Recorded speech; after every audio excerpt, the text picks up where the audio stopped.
Le département de la Réunion a décidé de favoriser la mobilité et l'insertion professionnelle de jeunes réunionnais et de seniors qualifiés bénéficiaires du RSA dans la zone océan Indien.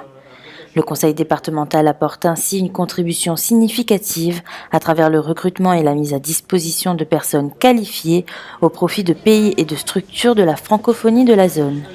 Il s'agit d'un contrat d'insertion destiné aux personnes de plus de 25 ans bénéficiaires du RSA en recherche d'emploi. La mission est d'une durée de 1 an, renouvelable une fois. Nous avons pu rencontrer 6 d'entre eux à quelques jours du départ. Je suis missionné donc par le Conseil général donc pour prendre la direction de l'Alliance française en Antilles, à Madagascar. Alors moi je vais être consultante aux Seychelles Nations. En fait, dans un premier temps, je vais faire le diagnostic de la place du français au sein des médias, que ce soit au niveau de la radio, de la télévision et du journal. Et dans un deuxième temps, en fait, former les journalistes séchellois en langue française. Voilà. Alors, je vais être assistante d'éducation en langue française aux Seychelles. Donc, normalement, je suis rattachée à un collège, je ne sais pas encore exactement lequel, et à un professeur référent, puisque je suis censée l'aider et dans l'apprentissage des élèves, dans la langue française, en fait. En fait, il s'agit d'un projet de renforcement du français en Tanzanie, donc de la langue française.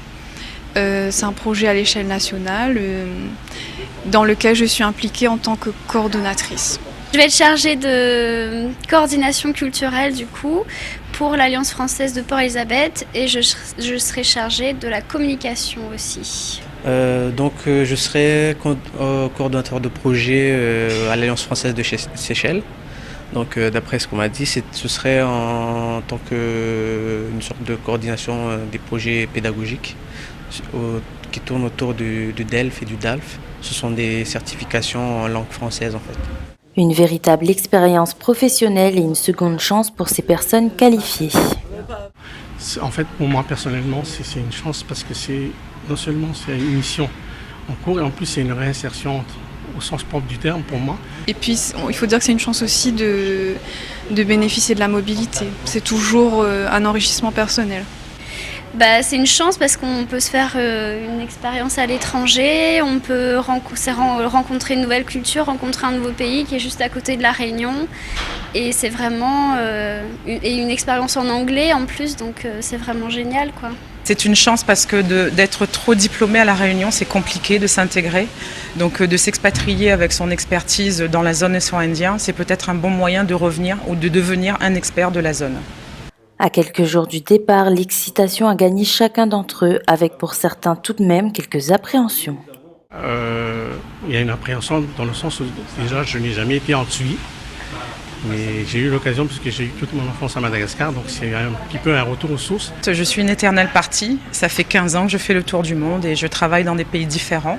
Donc pour moi c'est une super chance de pouvoir continuer sur cette route-là.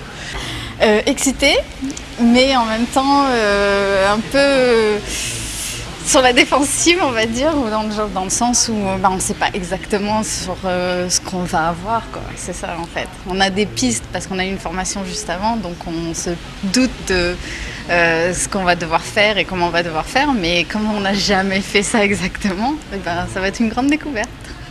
Mais je suis toute excitée, je suis pressée. Je suis super contente de partir, ça va, j'apprends pas trop. Je dirais serein, mais quand même avec quelques réserves par rapport à l'endroit. Déjà, c'est un endroit que j'ai jamais visité, donc là, c'est un peu l'aventure pour moi en tout cas.